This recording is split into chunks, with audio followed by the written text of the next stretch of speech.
The concept of true victory and power through haqq and not falsehood. Can you briefly repeat what you said a few moments ago? Barakallah fiqh. The Quran gives us the understanding of all things. So, what is the definition of An-Nasr, or victory? Is it just to be superior, or physically defeat your enemy, right?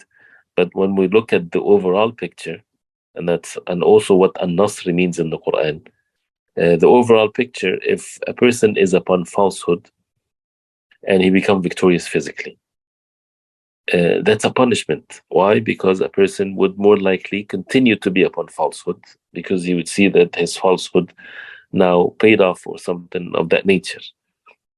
And that's not going to be forever, and that's a bad sign. But the victory, as it's mentioned in the Quran, is to make victory to Allah. That means to make the words of Allah subhanahu wa ta'ala superior. In tansurullaha yansurkum. If you make Allah subhanahu wa ta'ala victorious, Allah will make you victorious. So this is the real victory. That is for the sake of Allah, to make the words of Allah subhanahu wa ta'ala superior. That's the benefiting one. Otherwise, it is of no benefit whatsoever. Imagine that someone, for example, and maybe the example is not very clear, but like two people are fighting with each other, and if someone defeat his partner in fighting, that would result into a bigger enemy comes and crush him completely, in which he wasn't going to be like that, but because of his defeat of his enemy, that brought even more trouble for him.